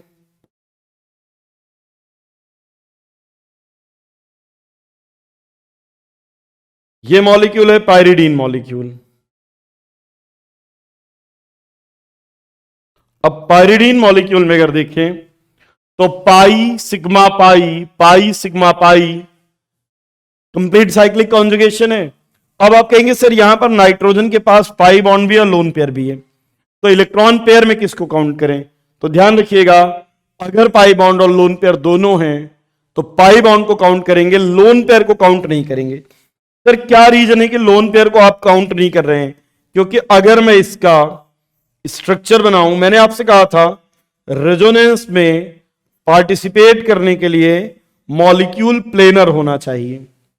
फिर मैंने कहा था और फाइन लैंग्वेज में देखें तो वो पार्ट ऑफ द मॉलिक्यूल, जितने पार्ट में रेजोनेंस है उतना एक प्लेन में होना चाहिए। और अगर फाइन कहें, जितनी ऑर्बिटल्स रेजोनेंस में पार्टिसिपेट कर रही हैं वो एक प्लेन में होने चाहिए। या ऐसा कहें कि जितनी ऑर्बिटल एक प्लेन में होती हैं वही ऑर्बिटल रेजोनेंस कर सकती हैं। अब यहां पर देखो समस्या क्या है, तो यार यहां पे समस्या ये है कि ये जो ऑर्बिटल्स हैं, ये ऑर्बिटल तो एक प्लेन में है, लेकिन जो ये वाली ऑर्बिटल है ये रेस्ट ऑर्बिटल्स के परपेंडिकुलर प्लेन में है। तो ये सभी ऑर्बिटल पाई sigma pi sigma pi sigma ये तो रेजोनेंस करेंगी, लेकिन ये जो लोन पेयर हैं वो बाकी के साथ सेम प्लेन में नहीं है, तो वो रेजोनेंस में पार्टिसिपेट नहीं करेंगे। और यही रीजन है कि जब हम इलेक्ट्रॉन पेयर काउंट कर रहे हैं पिरिडीन में, तो इलेक्ट्रॉन पेयर 3 काउंट कर रहे हैं। और अगर 3 इलेक्ट्रॉन पेयर हैं मतलब ऑड इलेक्ट्रॉन पेयर हैं, और अगर ऑड इलेक्ट्रॉन पेयर हैं तो फिर ये एरोमेटिक होगा। नोट कीजिए, फिर कुछ और एग्जांपल लेते हैं।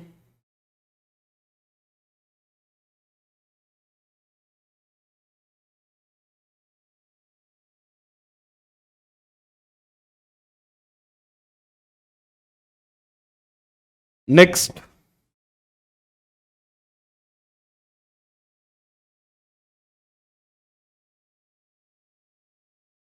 यहां पर ये ऑक्सीजन लगा है, सल्फर पास 2 लोन पेयर,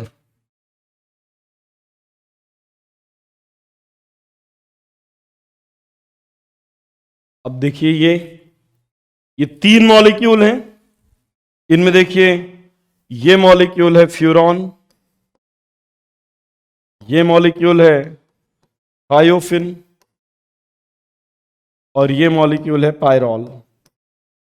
तो फ्यूरॉन, थायोफिन और पायरॉल में देखिए ये एरोमेटिक है या नहीं। यार पाई sigma pi, pi sigma lone pair sigma pi, conjugation तो है, कॉन्जुगेशन ब्रेक नहीं हो रहा है। यहां पर अगर हम इलेक्ट्रॉन पेयर देखें तो इलेक्ट्रॉन पेयर में 1 2 3 इलेक्ट्रॉन पेयर 1 2 और 2 लोन पेयर हैं, इनमें से एक को काउंट करेंगे, एक को काउंट नहीं करेंगे। इलेक्ट्रॉन पेयर 3 हैं यानी ऑड हैं और ऑड हैं, तो ये एरोमेटिक होगा। यहां पर देखिए सल्फर है, सल्फर के पास लोन पेयर है, इलेक्ट्रॉन पेयर अगर देखें अगेन 3 ऑड, ये भी एरोमेटिक, क्योंकि यहां पर भी 2 लोन पेयर हैं, एक को काउंट करेंगे एक को काउंट नहीं करेंगे। पायरॉल में भी देखें तो यहां पर भी 1 2 3 electron pair 3 odd, cyclic resonance है ही, कहीं पर भी रेजोनेंस ब्रेक नहीं हुआ है। Pi sigma lone pair sigma pi, pi sigma pi, conjugation break नहीं हो रहा है, यह भी एरोमेटिक होगा। चलिए कुछ और मॉलिक्यूल लेते हैं। अब यहां पर देखिए pi sigma pi, pi sigma pi, conjugation break नहीं हुआ है, लेकिन इस बार साइक्लिक रेजोनेंस तो है, साइक्लिक रेजोनेंस है, लेकिन अगर इलेक्ट्रॉन पेयर देखा जाए तो पेयर कितने हो गए? 2 पेयर मतलब इवन, मतलब ये मॉलिक्यूल एंटी एरोमेटिक होगा, ये एंटी एरोमेटिक है। और एग्जांपल देखिए,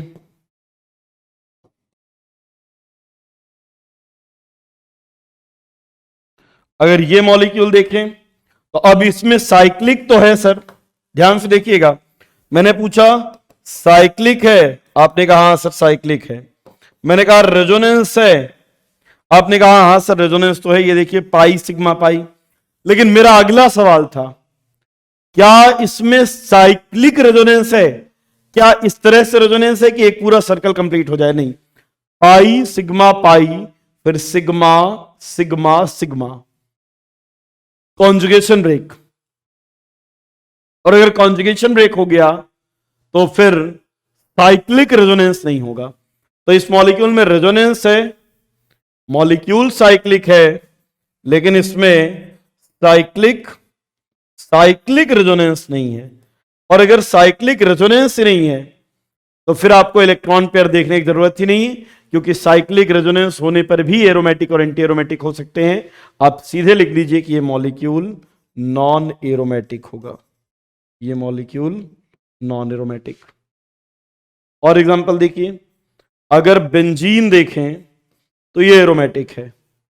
अगर मैं बेंजीन पर CH2 पॉजिटिव भी लगा दूं तो भाई इतना पार्ट तो एरोमेटिक रहेगा ही, ये पार्ट तो एरोमेटिक रहेगा ही, तो ये भी कंपाउंड एरोमेटिक है।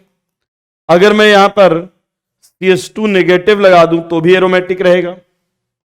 अगर यहां पर CH2 फ्री रेडिकल लगा दूं तो भी एरोमेटिक रहेगा। इनफैक्ट अगर मैं यहां पर CH3 लगा दूं, ये मॉलिक्यूल भी एरोमेटिक है, क्योंकि एरोमेटिसिटी के लिए रिंग रिस्पॉन्सिबल है। ये रिंग है तो मॉलिक्यूल एरोमेटिक है। ठीक है, नोट कीजिए, फिर आगे चलते हैं।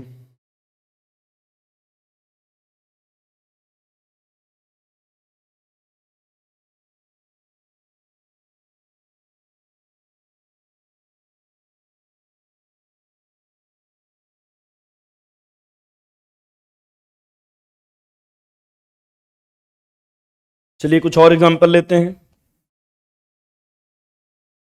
कितने एग्जांपल हो गए थे यार अब तक? 11। 12 देखिए,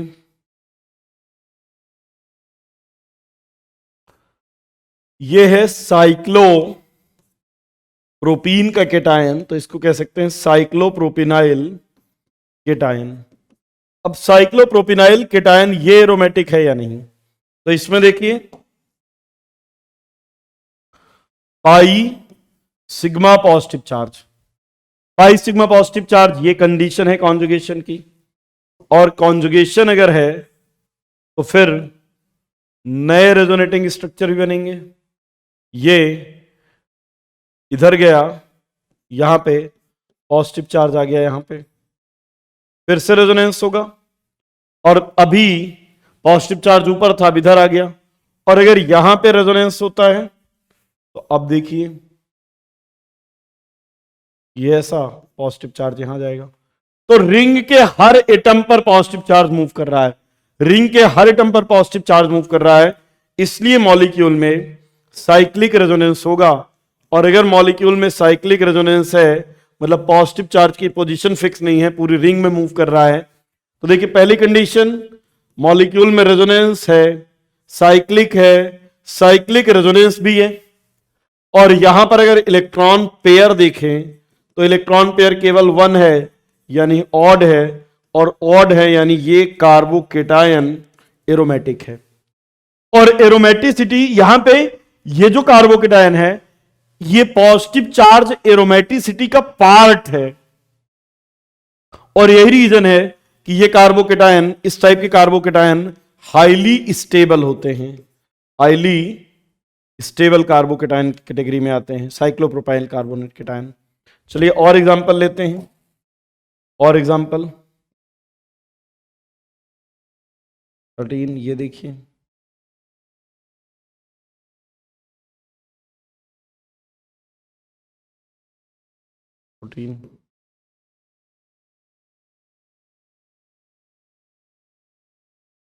अब देखिए ये कुछ कार्बोकेटायन है।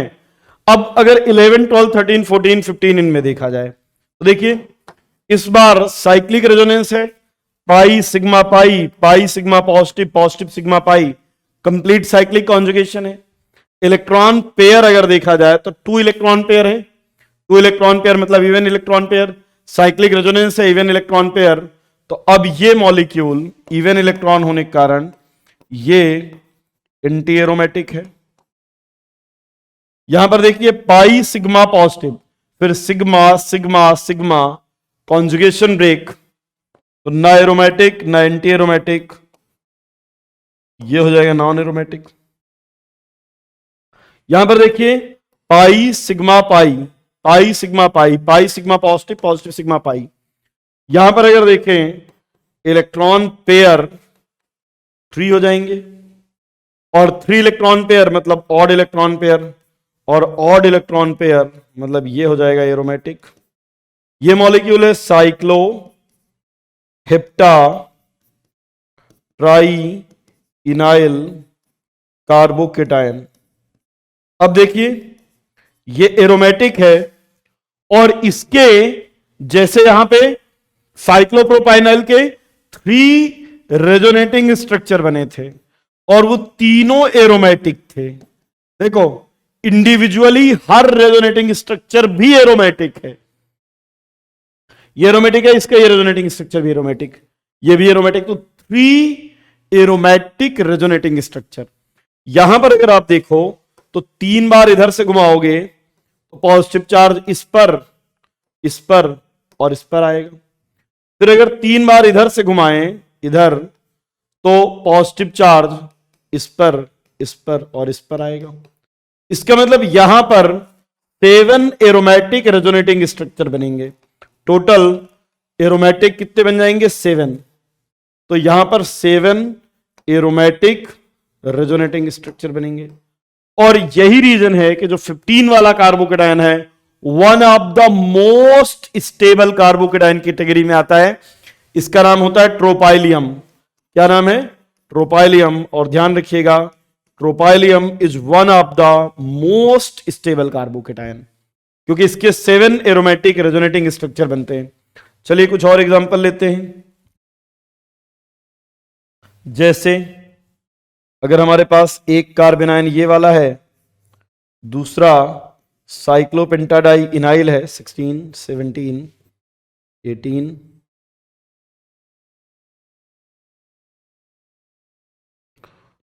और अगर इन तीनों 16, 17 और 18 में हमें स्टेबिलिटी चेक कर रही है कि तीनों में सबसे ज्यादा स्टेबल कौन सा है, तो यहां पर देखिए 16 में अगर हम देखें तो साइक्लिक है, साइक्लिक रेजोनेंस है।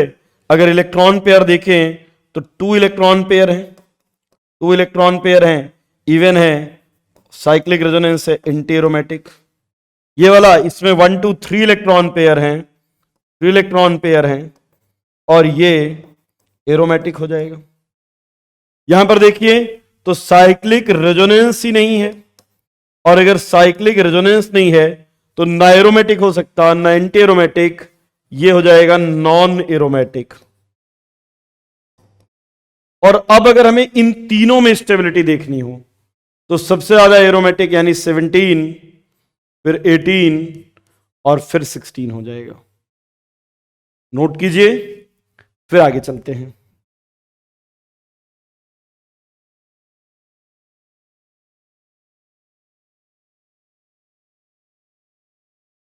चलिए तो कुछ एग्जांपल और लेते हैं। कितने एग्जांपल हो गए? 18। नेक्स्ट,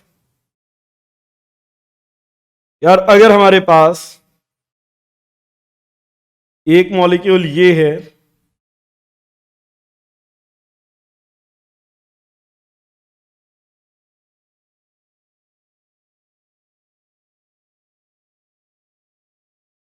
दूसरा मॉलिक्यूल ये है,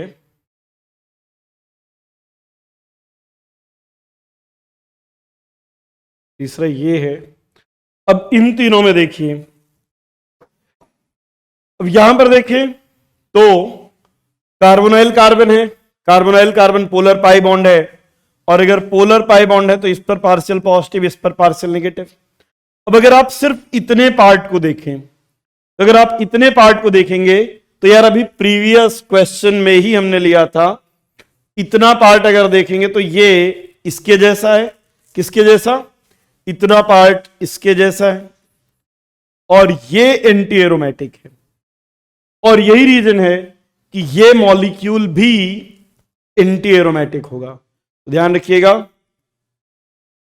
ये मॉलिक्यूल अगर हम देखें तो इस रिंग के कारण एंटी एरोमेटिक है, और जो कंपाउंड एंटी एरोमेटिक होते हैं वो रूम टेम्परेचर पे अनस्टेबल होते हैं। जेई में एक बार क्वेश्चन पूछा गया, विच of the following compound is unstable at room temperature. तो जो एंटी एरोमेटिक कंपाउंड हैं ये रूम टेम्परेचर पर अनस्टेबल होंगे। यहां पर देखिए, अगर इस बॉन्ड को ब्रेक करते हैं तो पॉजिटिव नेगेटिव। अब ये वाला ट्रोपाइलियम जैसे है तो ये एरोमेटिक होगा। यहां पर देखिए, अगर इसको ब्रेक करते हैं यहां पर पॉजिटिव यहां पर नेगेटिव, तो ये भी एरोमेटिक है।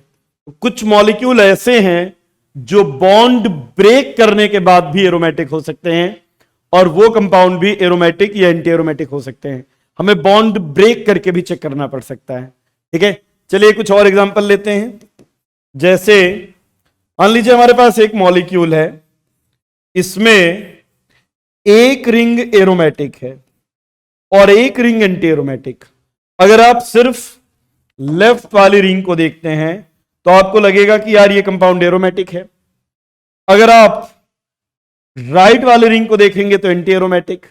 तो कोई भी ऐसा मॉलिक्यूल जिसमें एक रिंग एरोमेटिक हो, एक रिंग एरोमेटिक हो और एक रिंग एंटी एरोमेटिक, ऐसा मॉलिक्यूल एंटी एरोमेटिक होता है। और अगर सर दोनों ही एंटी एरोमेटिक रिंग हैं, तब दोनों ही एंटी एरोमेटिक हैं, तब भी एंटी एरोमेटिक। सीधी सी बात यह है, किसी मॉलिक्यूल में अगर 10 एरोमेटिक रिंग है और एक भी एंटी एरोमेटिक रिंग होगी तो वो मॉलिक्यूल एंटी एरोमेटिक होगा। सर अगर 21, 22, 20, अच्छा 21 ये हो गया यार, 22 ये 23, 24। अब अगर एक रिंग एरोमेटिक है और दूसरी रिंग नॉन एरोमेटिक है, तो अगर एरोमेटिक दूसरी नॉन एरोमेटिक, तो भी मॉलिक्यूल एरोमेटिक ही होगा। अगर किसी मॉलिक्यूल में दो एरोमेटिक रिंग हो, दो एरोमेटिक रिंग हो, जैसे यहां पर एक तो ये एरोमेटिक रिंग है और दूसरी ये भी एरोमेटिक रिंग है, दोनों एरोमेटिक रिंग, तो overall molecule aromatic. Each ring is aromatic. ये वाली रिंग भी एरोमेटिक, ये वाली रिंग भी एरोमेटिक। नोट कीजिए, फिर कुछ और एग्जांपल लेते हैं। नेक्स्ट देखिए, 25 हो गए। नेक्स्ट देखते हैं।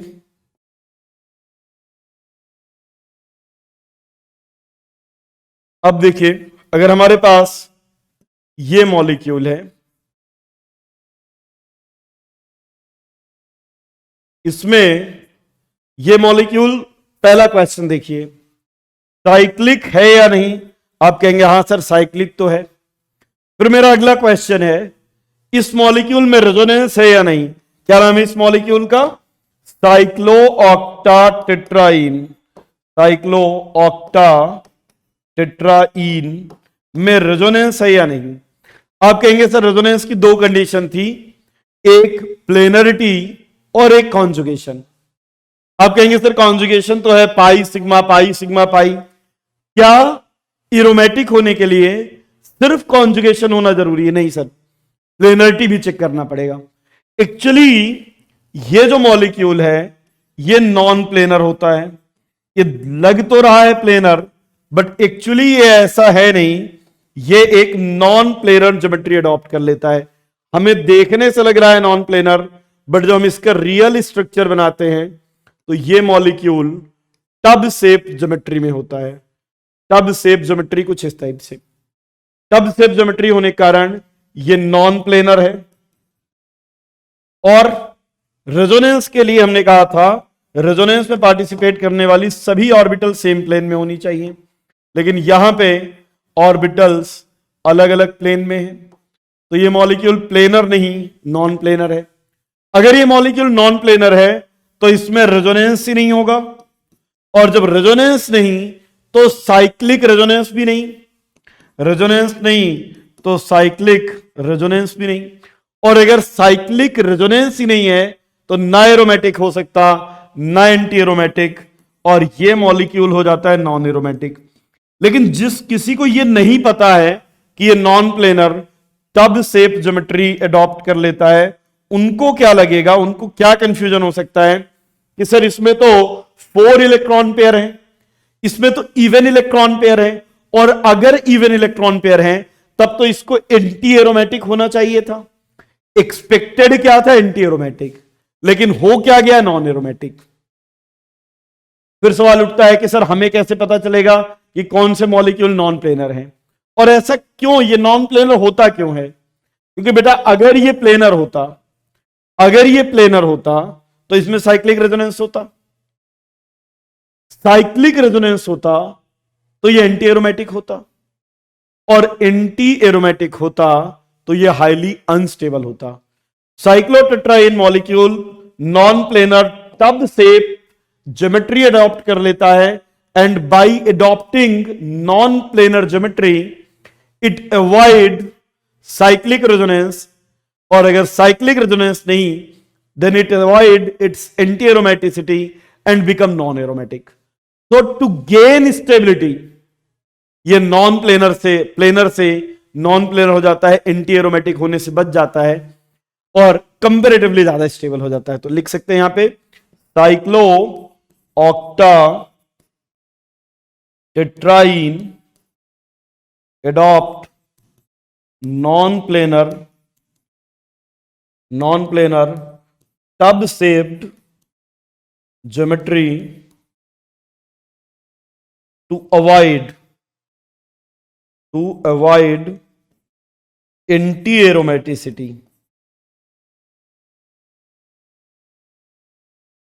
It become non-planar. So, cyclic resonance is not possible. And now, molecule is non-aromatic. In fact, यही नहीं, जितने भी 8 कार्बन से ज्यादा वाले कंपाउंड है, अगर वो प्लेनर रहेंगे और उनमें साइक्लिक रेजोनेंस लग रहा है तो प्लेनर होंगे तो एंटी एरोमेटिक हो जाएंगे।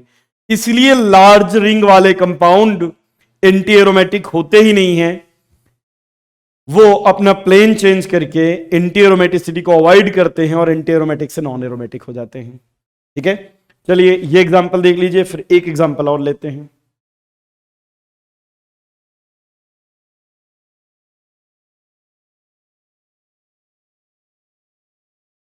अब एक मॉलिक्यूल है हमारे पास,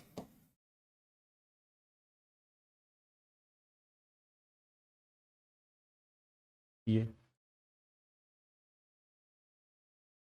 इस टाइप के जो मॉलिक्यूल है ना, जिनमें कंटिन्यूअस कॉन्जुगेशन है और रिंग होती है, इनके लिए एक नया नॉमेनक्लेचर सिस्टम यूज किया जाता है, एनुलीन। जैसे इसी को हम एनुलीन 10 भी कहते हैं।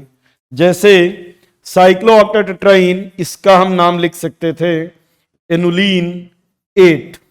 जैसे बेंजीन को हम कह सकते हैं एनुलीन 6।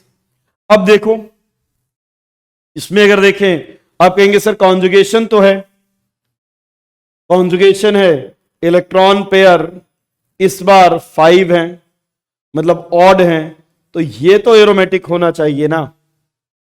लेकिन जरा ध्यान से देखिए, इस बार खेल गया हाइड्रोजन। वैसे तो हाइड्रोजन बहुत छोटा एटम है, हाइड्रोजन के कारण कहीं पर भी हम रिपल्सन काउंट नहीं करते हैं, लेकिन इस एनुलीन 10 मॉलिक्यूल में यहां पर ये जितनी भी स्पेस है, इस स्पेस में केवल एक हाइड्रोजन एकोमोडेट हो सकता था, और यहां पे है 2 हाइड्रोजन। तो अगर ये दोनों हाइड्रोजन पास पास होंगे तो इनके बीच में रिपल्सन होगा। तो इस रिपल्सन को कम करने के लिए ये क्या करता है, अपना प्लेन चेंज करता है। पास पास होते तो रिपल्सन होता, तो ये अपना प्लेन चेंज कर लेते हैं। जब प्लेन चेंज करते हैं तो to avoid repulsion between hydrogen atom, now this molecule become non planar. और ये जैसे ही नॉन प्लेनर होगा, इसका साइक्लिक रेजोनेंस खत्म, और जब साइक्लिक रेजोनेंस खत्म हो गया तो ना एरोमेटिक ना एंटी एरोमेटिक, और तब ये हो जाएगा नॉन एरोमेटिक। लेकिन अगर हम कुछ ऐसा कर दें कि ये जो दोनों हाइड्रोजन हैं, इन्हीं दोनों हाइड्रोजन ने प्रॉब्लम क्रिएट की थी, अगर हम इन दोनों हाइड्रोजन को ही हटा दें, अगर हम इन दोनों हाइड्रोजन को हटा दें और इस हाइड्रोजन की जगह यहां पे ऊपर की तरफ CH2 लगा दें, अब ये पूरी की पूरी जो रिंग है ना, जितने पार्ट में रेजोनेंस हो रहा है, वो रिंग तो एक प्लेन में रहेगी, लेकिन ये जो CH2 है प्लेन से बाहर रहेगा। हमने कहा था पूरा मॉलिक्यूल प्लेनर होना जरूरी नहीं है, दैट पार्ट जहां पे रेजोनेंस हो रहा है वो प्लेनर हो जाए। तो अब इतना पार्ट प्लेनर है और उसमें साइक्लिक रेजोनेंस हो जाएगा, साइक्लिक रेजोनेंस हो जाएगा, और इसलिए साइक्लिक रेजोनेंस हो गया, इलेक्ट्रॉन पेयर 5 हो गए, तो अब ये एरोमेटिक हो जाएगा। ठीक है, नोट कीजिए ये, फिर और आगे चलते हैं। कुछ लास्ट मॉलिक्यूल,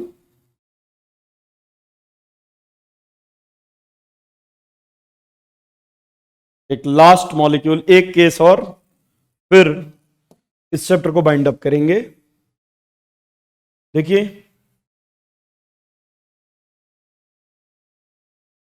अगर हमारे पास एक ऐसा मॉलिक्यूल है,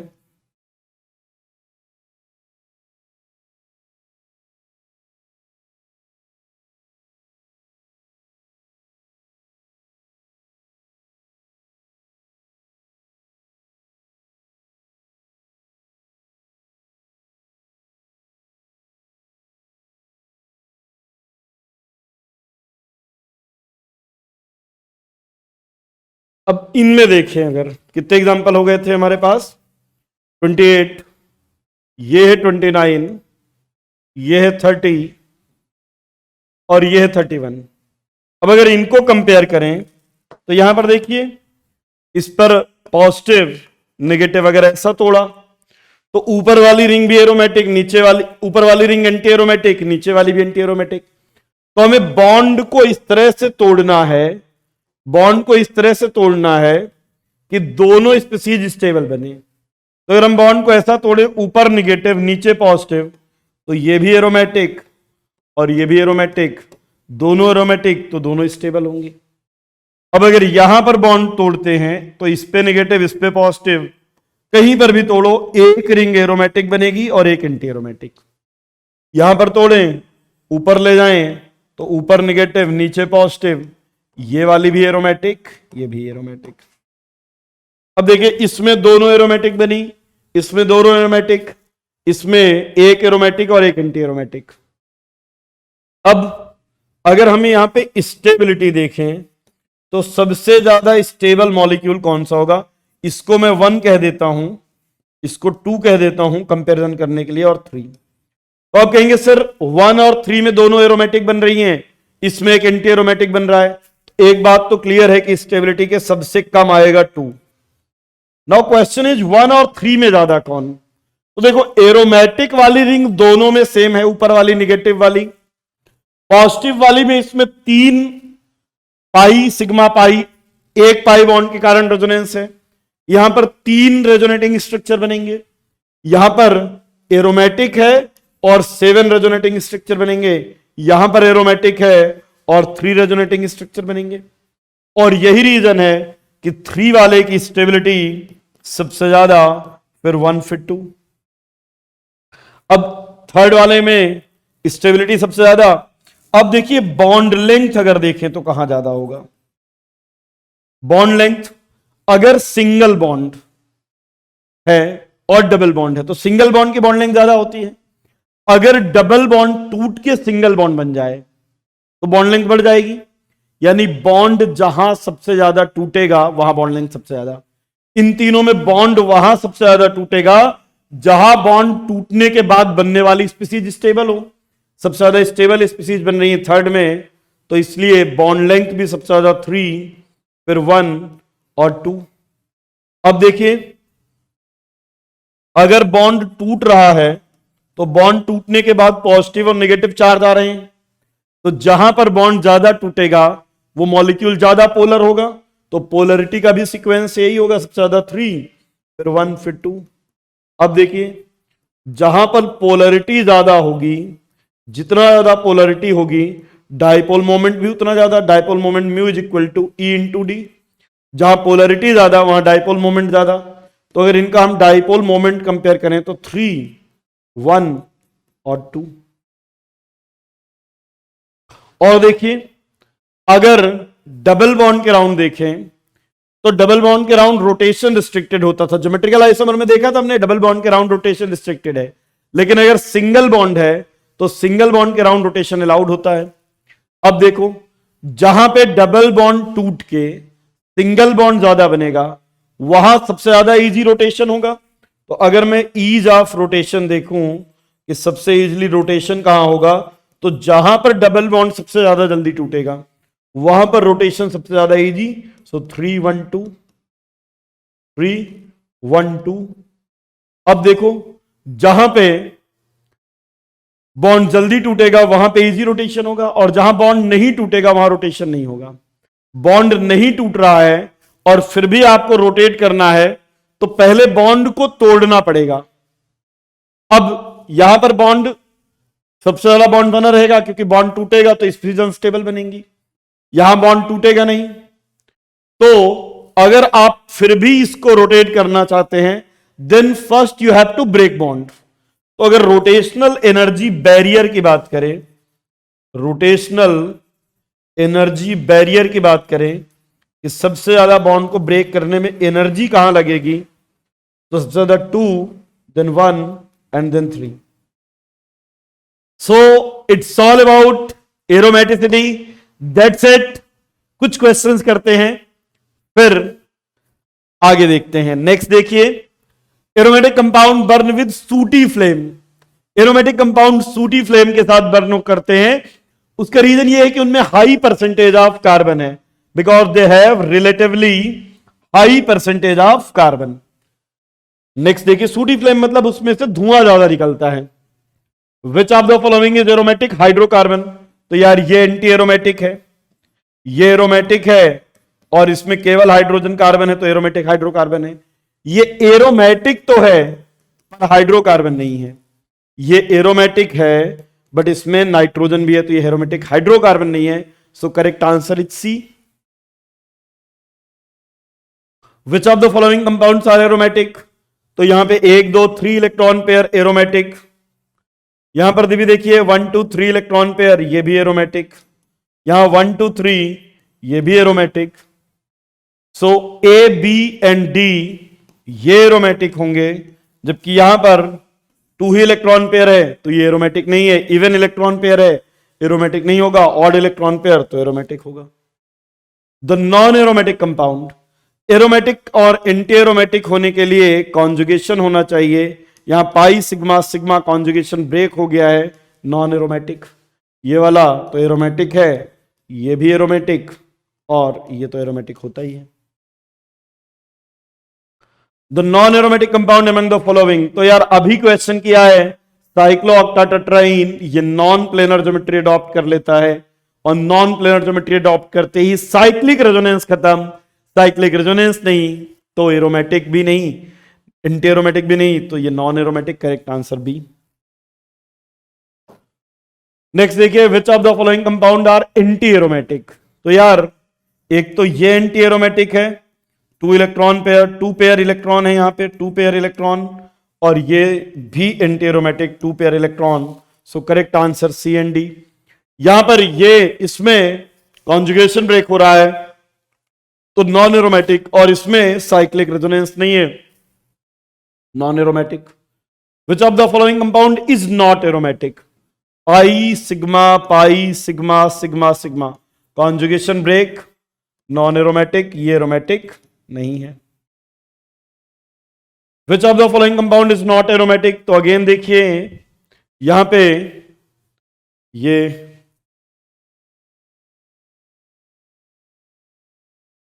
ऐसे कुछ भी नहीं है यहां पे देखिए pi pi sigma sigma conjugation break हो गया, नॉन एरोमेटिक।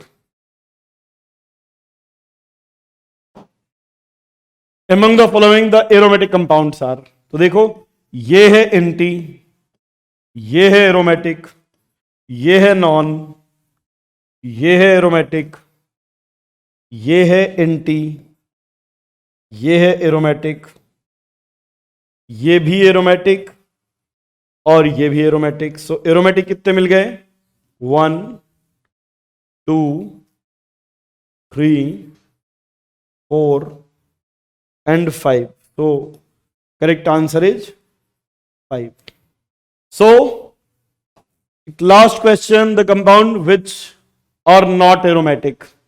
तो देखिए ये वाला तो एरोमेटिक है, ये एंटी एरोमेटिक, यहां पर ये भी नॉन एरोमेटिक, ये एंटी एरोमेटिक, सो ये एरोमेटिक नहीं है, करेक्ट आंसर बी। एरोमेटिक केवल ए है।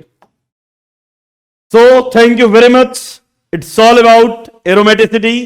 थैंक यू वेरी मच, मिलते हैं आपसे नेक्स्ट क्लास में।